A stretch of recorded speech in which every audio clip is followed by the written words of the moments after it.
Hello everyone and welcome to the next episode of Art Side of Life, where I chat with inspiring artists 5 days a week. My name is Eva and my guest today is Kenny Anderson, and in this episode you will learn how he got to animation and how to start your art career if you don't have many options in the beginning.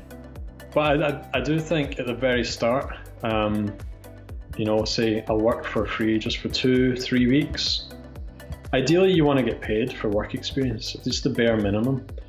Because once you got that experience, you've got your contacts, you've got experience on your CV. Kenny is a professional character designer, illustrator, and animator based in Scotland. He worked as an in-betweener and a cleanup artist on an Oscar-nominated film The Illusionist in 2010 and after starting his freelance business. He has worked with companies around the world such as BBC Ceebeebies, Disney Interactive and Tandem Films. So please welcome Kenny Anderson and let's get to the interview. Welcome everyone to the next episode of Art Side of Life, and I'm super happy to have Kenny here. Hi! Hi, how you doing? Good, and I'm super happy that you took time to join us here. Well, thanks for having me. I'm happy to be here, so yeah, thanks. My pleasure, definitely. And let's start with your background, and maybe you can share some of your stories, like how you got to art and maybe what was your creative outlet as a child. Well, I guess everyone did drawing as a kid, right? So I think some kids just keep drawing and some kids stop.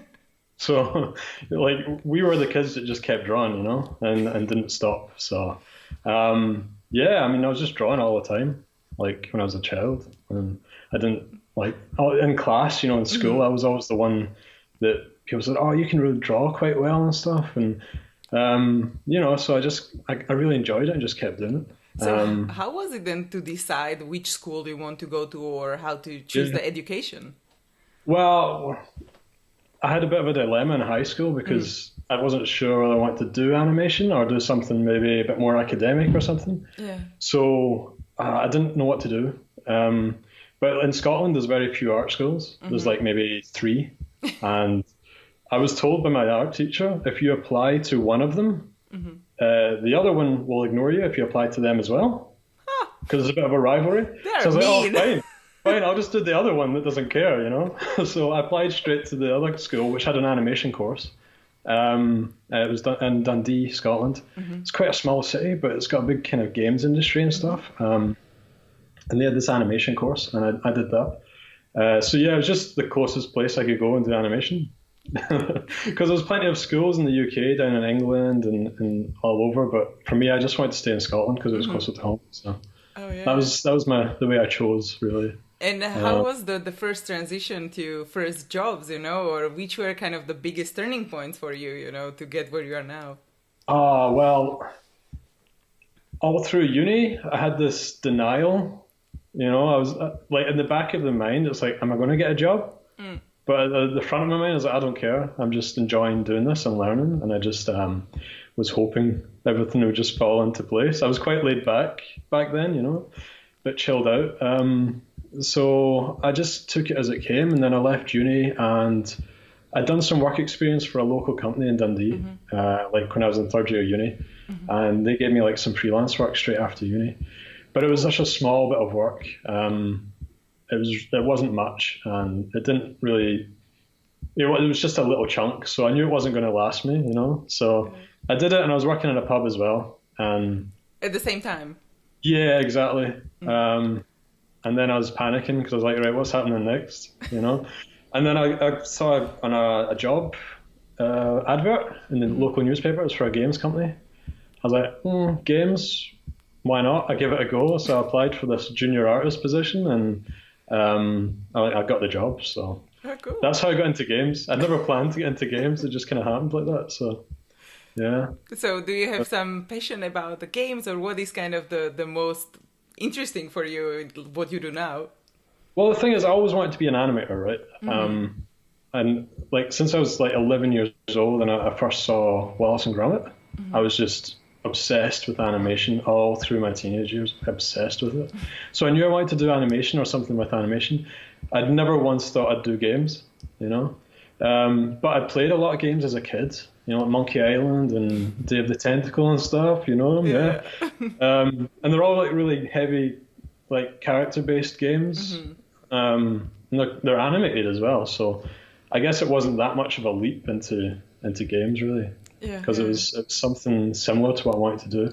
So yeah. Do you still have time to play games? Oh, a little bit, not as much as I'd like. But it's better playing games now that I don't work in games. So much better. Like, let them do the hard work. But yeah, I mean, I love how these days there's so many opportunities for artists. Because when I was growing up, the games industry wasn't as big. And I don't know about the film industry in the UK, but I don't think it was as big in terms of animation and stuff. They had like, Roger Rabbit, Who Framed Roger Rabbit. That was made in London at one point. But like, I think it was quite rare for these big things to happen.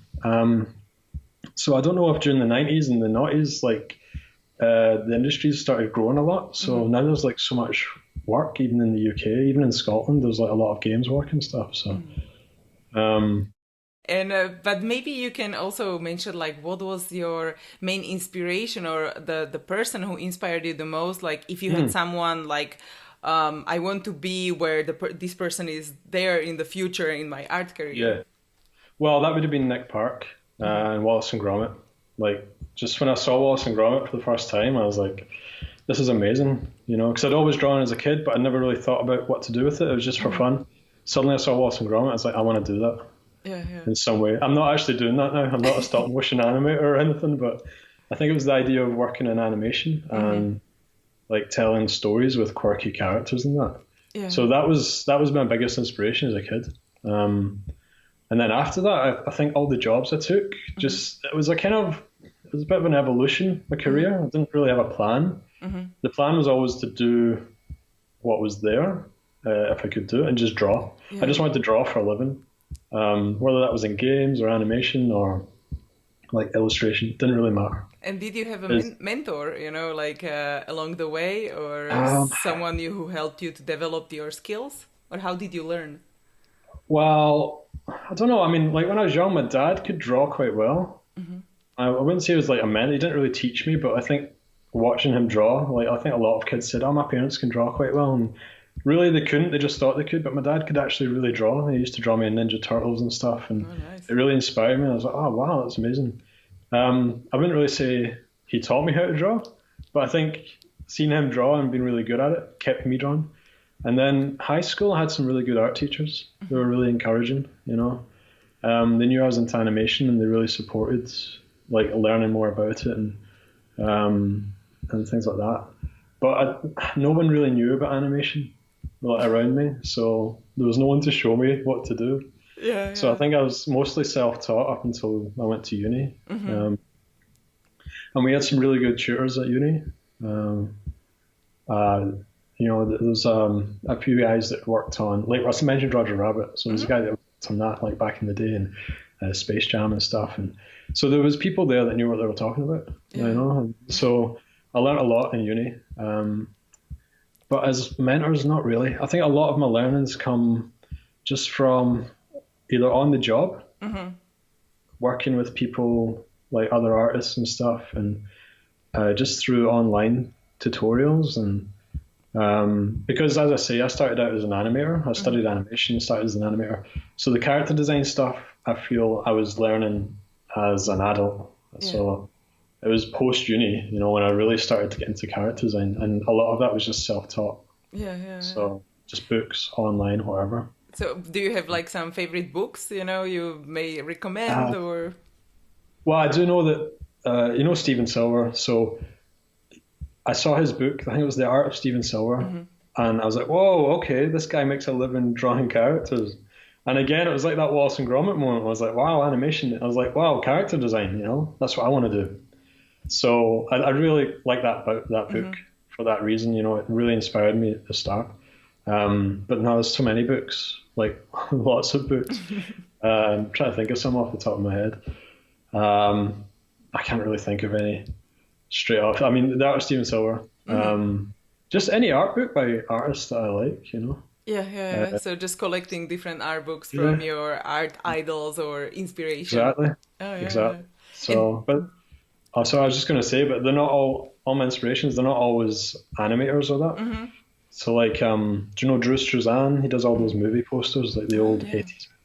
I love his work. So like his books are really inspiring, and even like Sargent, John Singer Sargent. I don't draw like him at all, but it's just, it's just his use of color and stuff. Like you kind of look at it and you're like, I want to bring some of that into my work. I don't know if I've managed it, but you think about these things. So yeah, definitely. Yeah. I have the whole Pinterest board with certain paintings, because I was like, ooh, awesome light, awesome colors. That's a good idea. I should do that.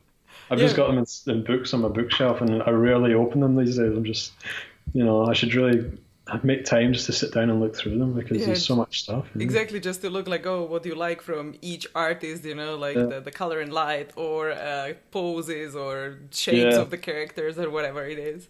Exactly, because every artist has something unique about their work. And do you remember also maybe like best advice you ever received over the art studies, or maybe also the worst advice, or something you see like young artists are getting now? Oh, well, I don't know about the best advice. I think if I was to go back in time and watch what happened in my past, I'd probably be like, oh, that was good advice. Just at the time I didn't realize it, or I was maybe just wasn't listening because I was like a kid, I had my own ideas about things. So there's probably a lot of good advice, I just don't remember. That's really helpful. I know, sorry. I'm kidding. But like bad advice, I don't know about bad advice, but like as I said before, everyone around me didn't understand what I wanted to do. So there was unintentional bad advice. It wasn't their fault, they just didn't know. So like, I think I had like a careers advisor in high school, and they didn't have a clue.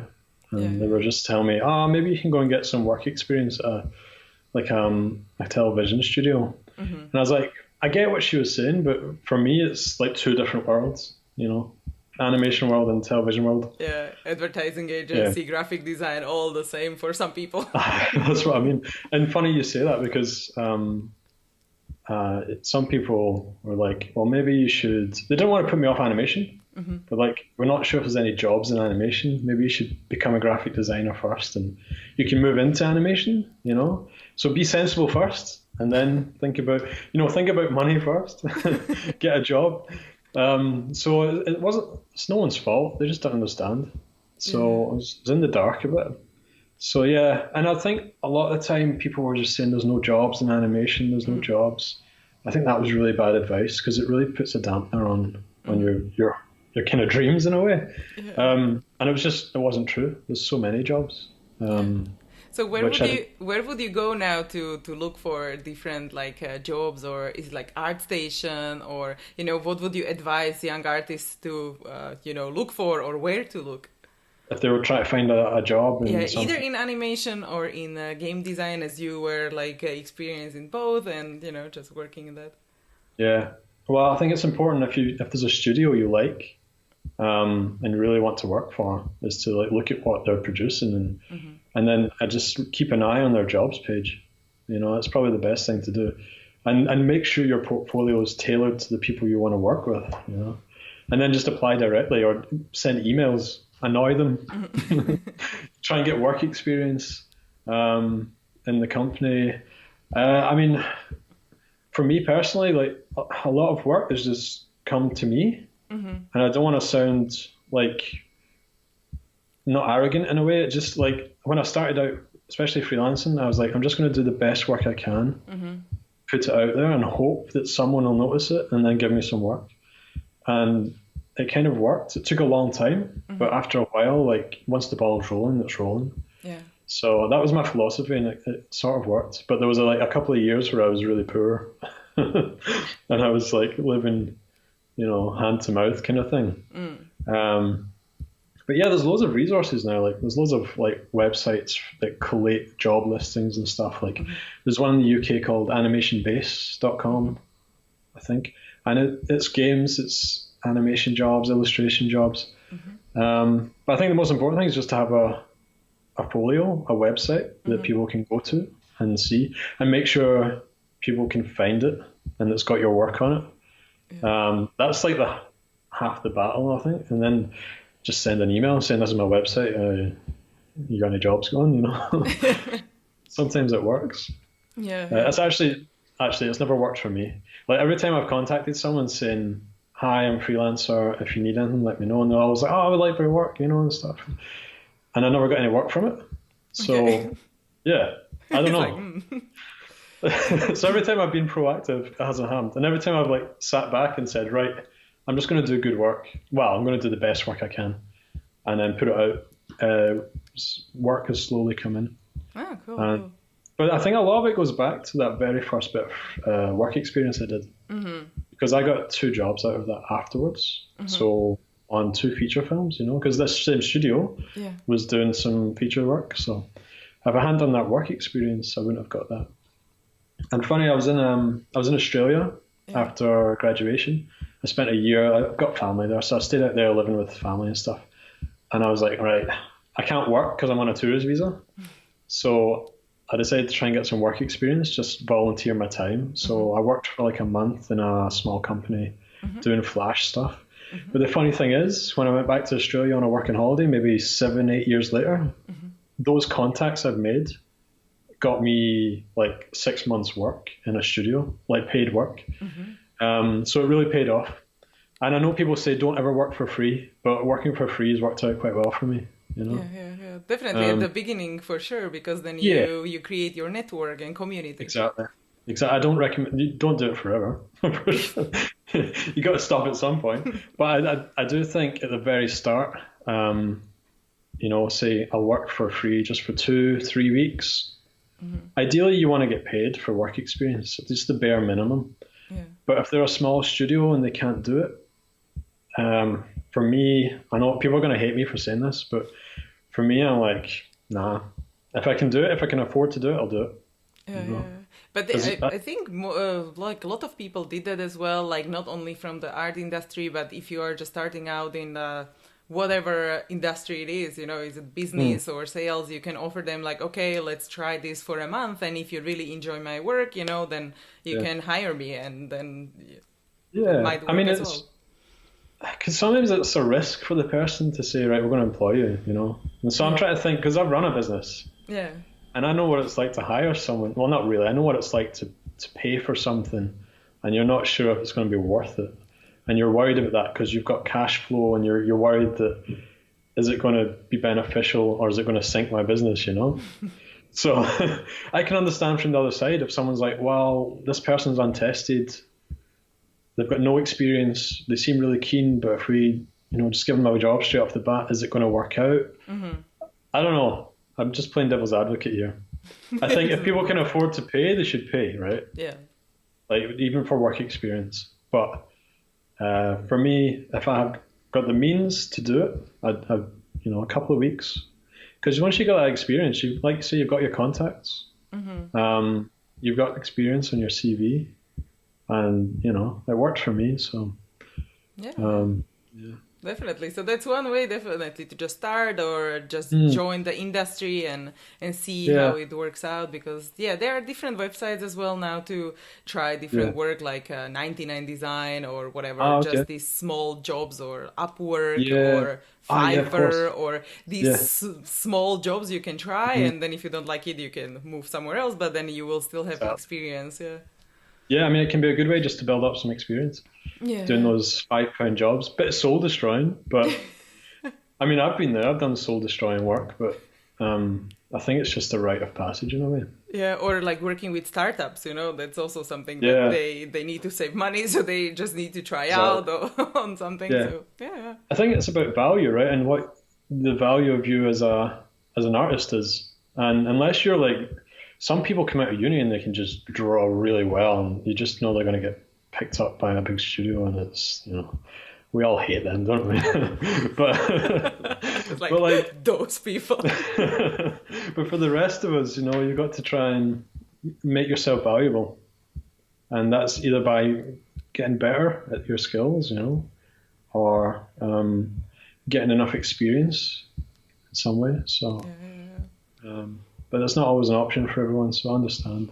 Yeah, but also if you are at the right time, at the right place, and you are ready, because then you need to practice at the beginning, and just to, if someone gives you assignment about like, oh, draw 50 characters fantasy, and then you don't know how to do anatomy or pose them, then you start to freak out.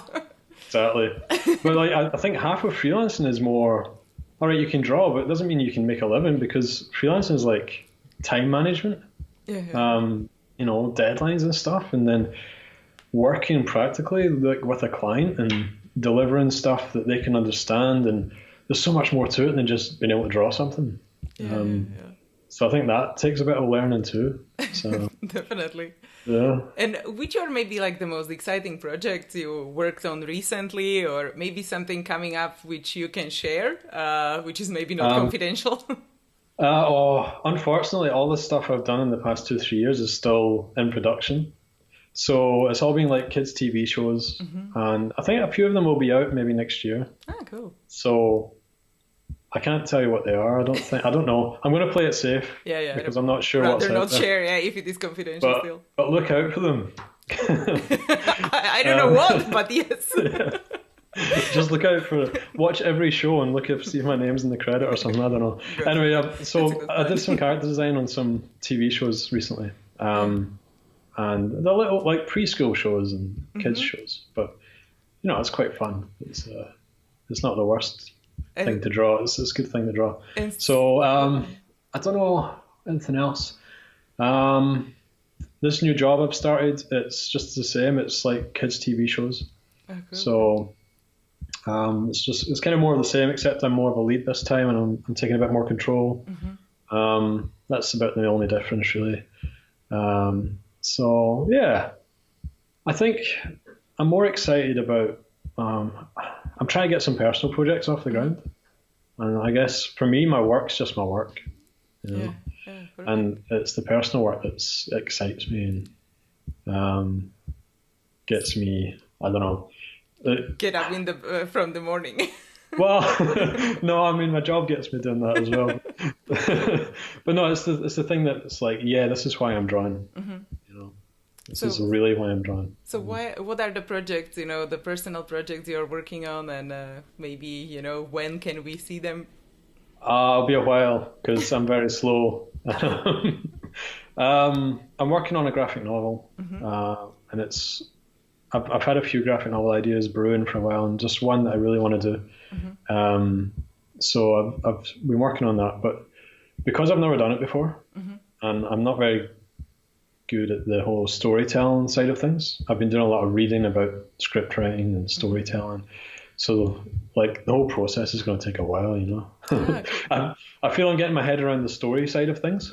So I'm now thinking about, starting to think about designing the world and the characters and putting them into the story and that. So I don't know. I'd like to get it done in the next couple of years. So I'm no rush. It's not a commercial project. It's just an art project. So how do you start about creating your characters or story? Do you start with the world creation, or with one character you like either the look of it or the story of that character? Right. Well, this story in particular was kind of it was inspired by a Buddhist parable, which kind of spoke to me. So I'm not going to go too much into it because it's still quite early in my mind. It's still brewing, whatever. But so it came from that this little story, and the characters evolved out of the story, really. But yeah, sometimes I come up with a little character or a couple of characters. I'm like, how these guys are interacting. I'm like, I want to tell a story with these two. And so I've got some kids' book ideas, children's book ideas, which started with like maybe a scenario or some characters, and I want to try and make a story. But I've been struggling with one because there's another one that's based on a Scottish legend, and I've got these ideas for these two characters, but I just can't get the story. So, I don't know. It's probably better to go the other way. Start with story first and then work the characters out from that. But it's all quite new to me. Perfect. And what are the books you were reading? You said about the story writing, or like when you want to learn about that? Oh yeah, sure. Well, I read a lot, so just trying to remember. So one's The Anatomy of Story. I can't remember the author. One's by Robert McKee. I think it's just called Story. um, there's a few others. These are all quite famous books. The Into the Woods by, I think it's John York. I think he's a British. He worked in television, like EastEnders and stuff, as a scriptwriter, and yeah, it's a really good book. And there's a few others. I can't remember them all off the top of my head. But no, they've really changed everything, even from a character design point of view. Because for years I was just like designing a character from the outside, and from reading these books, it's really helped me think. Excuse me, it's really helped me think to design a character from the inside, kind of out, and not just think about what they look like, but also like how they act, which is super important, I reckon. Yeah. Like either just poses of the characters, like if it is a mean character, you will have a different pose than a shy character or whatever. Yeah, or what does this character want, you know? Because that defines, exactly, that defines how they do stuff. Yeah, so that's really important in animation. It's like, well, not every character is going to walk the same. So when I'm designing characters, I'm always designing them in action, and but how they walk is going to sell their personality, that kind of thing. So yeah, it's really helped the character design and things like that. And when you are designing your characters now or creating worlds, is it mainly digital, right, or Photoshop or Procreate apps, or do you also work traditionally? It's all Photoshop. I'm paying for it, so I use it. Well, I used to use like free softwares and open source things, or cheaper versions of things, but I think I switched when they just crashed with big files and stuff. It still happens in Photoshop sometimes, but at least it's not as often. But I switched to Photoshop because I'd always used it when I was a teenager, and like, you know, but I started paying for it when I started my business, and I just felt it was a worthwhile expense. And you know, I think it is, because you get so many tools. They're not just drawing programs, but like, because I'm doing a bit of video editing and tutorial stuff. So all those video tools have been really handy. But yeah, just Photoshop. Sometimes I draw on paper, but for all my client work, it's all digital, just because it saves having a big pile of paper I have to scan. Just makes it easier. And then you use like Cintiq or like Intuos stuff? Yeah, I bought a Cintiq maybe 3 years ago, and like it's probably the best thing I've ever bought, art-wise. Yeah, it just makes work so much faster and more enjoyable. I mean, yeah, just drawing on a Cintiq and then going back to... I was on a Bamboo before the Cintiq, which was like the cheapest Wacom tablet. It was like night and day, you know. So, but it's a good for start. Oh, definitely. I did lots of work in my Bamboo. Like for years, I did all my first freelance work. Because I was like, I can't afford to buy even an Intuos or anything like that. So I went to like the local store and bought a Bamboo for like £40 or something. So they're so cheap, you know, and it did the job. And so when you mentioned also the freelance and starting your own business, is there something you wish you knew before you started your art career, like advice to young self? Well, to my young self, I think, well, I know that in uni, I wish they'd taught us how to run a business, you know, how to do your taxes and how to do all that stuff. Because, it's, you know, when you start freelance, you're like, I'm just going to draw all day. You're like, nah, got all the boring stuff to do as well. And it's hard work. And if you don't know what you're doing, it can be quite scary and daunting, even though it's not that complicated sometimes. So I wish we'd been told that, even in high school, like basic how to go self-employed. That's something that seems to be missing from, you know, further education, especially like in university, like in art school, where most people will be self-employed at some point, and they don't teach you how to do it. Maybe they do in other places, but I know where I went to school, they didn't. And maybe when I was a kid, I don't know, I don't know. No, I think I was always quite entrepreneurial. Like, I'm going to embarrass myself here, but I used to get sweets from my parents. And sell them. Yeah, but yeah, exactly. But the thing was, I'd try and sell them to my parents. So I'd sit outside my bedroom door with like a little table and set it up as like a shop, and I'd wait for people to walk past my bedroom door. And there was only three other people in the house, and my parents were like sitting watching television. My sister might come up the stairs, but she was like 2 years older than me and had no money, so she's not going to buy sweets off me. So yeah, it didn't really work out. But Yeah. I think I always wanted to do something on my own, and I think that's what fed into freelancing. I don't know if I'd go back and tell myself to get a better business idea when I was like 8 years old. Um, I And don't know. and what about the business, like running the business? What are maybe some tips you can give someone who is just starting out, as you said, like learn about the taxes in the country you are living, like how Yeah, often to do it, and so what are maybe like these checklist things you should yeah. look at before you start? Well, yeah. First one is yeah, get to grips with the what your government demands of you. So in the UK, it was basically you had to register self-employed and just keep a note of your expenses, your invoices, and then do a tax return. That's the bare minimum, and it gets more complicated if you like hire people and um, do other things. But yeah, just get to grips with what the country you're in demands, and not to be scared by it, because I don't know about anywhere else, but there was quite a lot of help here when you're starting out. There's a lot of free courses on how to do these things, none of which I did, which I regret. I wish I had, but I got some good advice from like local government bodies and stuff on how to start freelancing. Apart from that, just trying. I guess cash flow is important. Try to think about what you're spending and what you're earning, and just at the start, just don't spend money as much as possible. Like I say, I bought a bamboo and worked on that, and that's all you need, you know. Um, I don't know anything else. Insurance, maybe.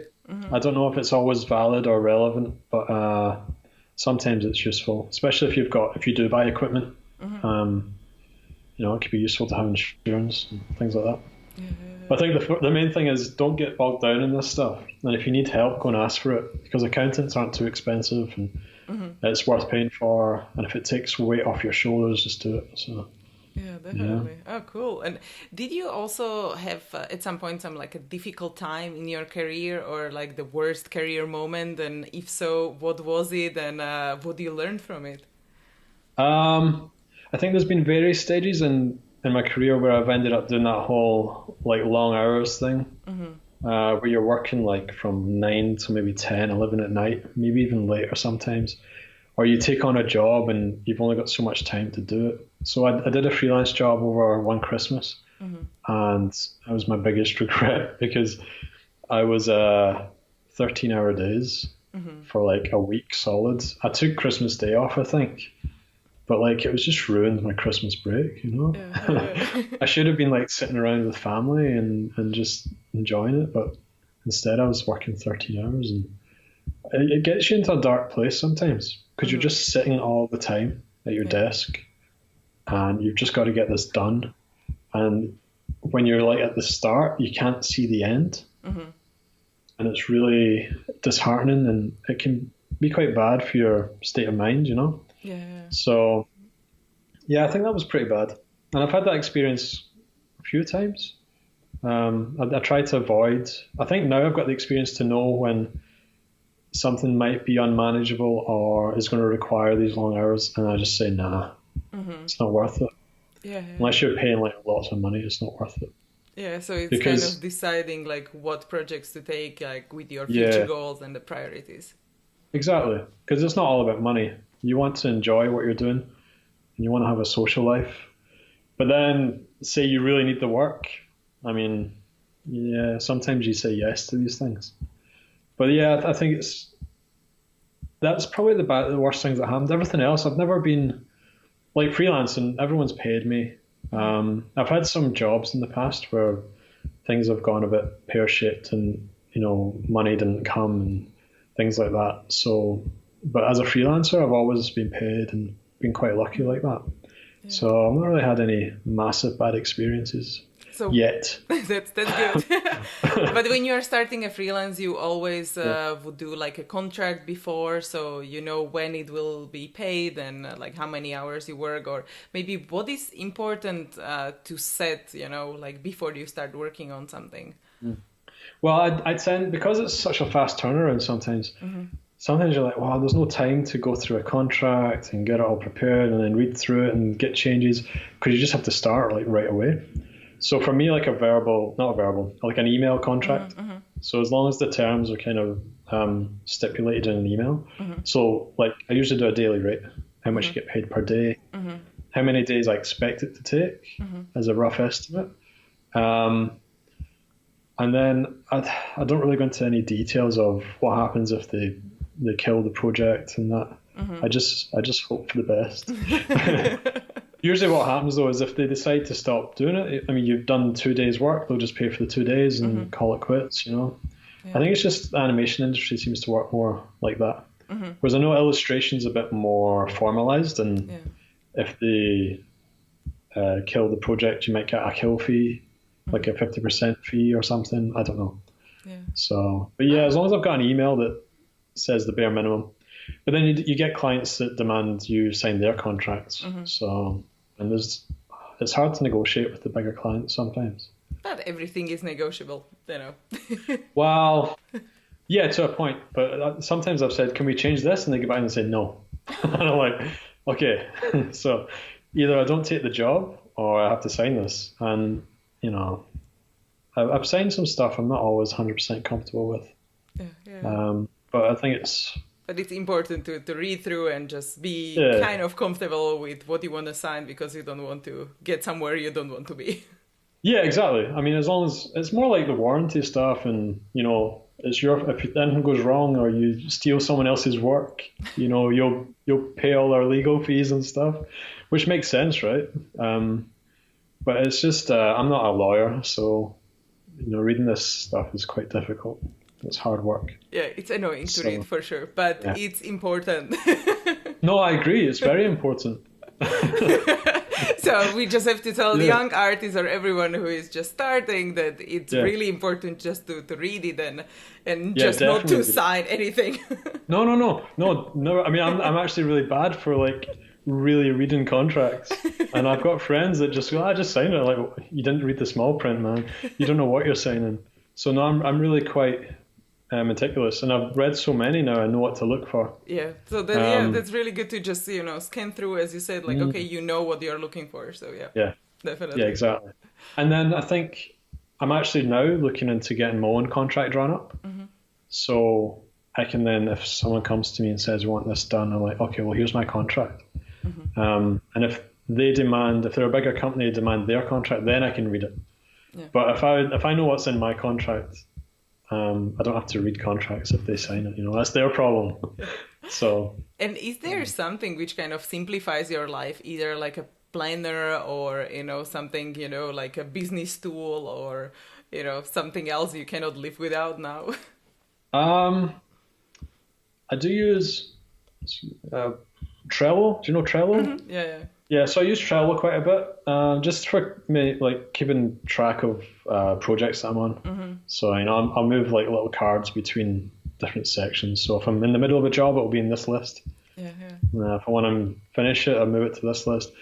I use a lot of Google stuff, so Google Calendar, Google Docs. So I do all my invoices through Google. But not really. I guess Adobe software is, for me, it's quite useful. But there's so many cheaper options out there. So if I was starting out again, I probably wouldn't. There's other options I'd probably start with. But no, I do love it. So I don't know if I could live without it. At least not at the moment, while I'm still doing quite varied stuff. If I was just doing digital painting, I could probably do without, find something else. But yeah, I do like the Adobe suite. Any other software? I don't think so. I'm not very good with, I sometimes take up some software and then I get into it for a while and then I drop it. if I start using one, then I'm like, okay, I'm sticking to this. I don't need to, change like many things. Yeah, exactly. Yeah. And let's talk about the future. And I would like to know about 5 to 10 years in the future, and what would you like to be doing, or what is your dream scenario? Yeah, I've been pondering this. And I think, I don't know if I've got a good answer, a good answer for myself, which means I need to think about it, definitely, and put some thought into it. I definitely want to create something. Mm-hmm. So I've been talking about this graphic novel, and I really, in the next 5 years, I want to have created something and either self-published it or have it published or whatever. That'd be, just to see it on a bookshelf somewhere. That's kind of my short-term goal, art-wise, personal work-wise. And long-term, 100 years? 100 years, I'll be dead, I don't know. What would you like to be remembered for, what will stay here after you? I don't know if I want to be remembered, but I like the idea of maybe like a kid finding something that I created when I was alive 100 years ago, and them being inspired by it, maybe inspired to draw. So like Nick Park inspired me to get into animation, or my dad inspired me, or whatever. I like the idea of something I've made being around, mm-hmm. But whether I'm remembered personally, I don't care. I don't mind. As long as the work is maybe there still and can be hung on a wall or something. Definitely, if you can inspire someone. Yeah, that would be super cool. That would be nice, but I won't be there to experience it, so. But it will inspire someone, which is great. Well, that's what I mean, exactly. That's the only thing you can pass on, really. Hope that someone sees that and says, oh, he did it, he was an illustrator or whatever. Maybe I can do it too, Definitely. And so before we say goodbye, maybe you can share last piece of advice or key takeaway, and then we will slowly finish. Last piece of advice, enjoy what you're doing. I think if you enjoy what you're doing, everything else will fall into place, all the work side of stuff, earning money from it, just make sure you're enjoying it, because if you're enjoying it, you'll get better at it. And do something you're passionate about, because, if you're going to spend your life working, you might as well be working on something you're passionate about. But start with what you enjoy first, and everything else will just fall into place. I feel that's what's happened with me. I took what I enjoyed, and all the rest just fell around it. I mean, it's hard work as well. It is hard work. You got to put the work in, put the effort in, but it doesn't feel so much hard work when you're enjoying it, or you're passionate about what you're doing. So I think that's all I'd say, really, because it's so easy to get caught up in this world where people tell you to go and do this or do that because there's money or it's a secure job or whatever. But you look at these people on the train and they're just not happy. You can see it in their faces. They're going to work in their suits and stuff and they're just not happy. Definitely. You see often many people in the morning and they're exactly. really bad faces, and you're like, oh. Yeah. So, but I think some of them enjoy it, but they're pretty rare. But if you're enjoying what you're doing, everything else will just fall into place, I think. Yeah. Good, because we definitely spend so much time working, so we should be doing something what we like. So exactly, and life's short, isn't it? I mean, why would I think a lot of people work for the future. Mm-hmm. I think it's important to kind of work for now, and because you don't know what's going to happen in the future, and you might as well make the most of your time. Exactly. It's getting a bit deep here, but I think it's important. Exactly, just enjoy every day and just not look forward just to one holiday a year or something if the rest of the year you don't like. So that's exactly why I went freelance. So because I wanted more holidays, I wanted to travel more. So exactly. Definitely. So I totally agree. And so let's just inspire each other more and just let's create more. And thank you again so much for being here. Thanks for having me. And, thank you. Thanks everyone for joining, and see you in the next episode. Cheers. Hey guys, if you enjoyed this video, don't forget to give it a thumbs up and let me know in comments. Also, please subscribe to my channel for more videos because I post new interview every single workday. You can also find the resources mentioned in this episode at artsideoflife.com. Just type a guest name in the search bar. There is also a little freebie waiting for you, so go check it out. If you want to listen to the interviews on the go, make sure to check out the podcast episodes at artsideoflife.com/podcast. Thank you so much for watching. I really appreciate you, and don't forget to inspire each other. I will see you guys in the next episode.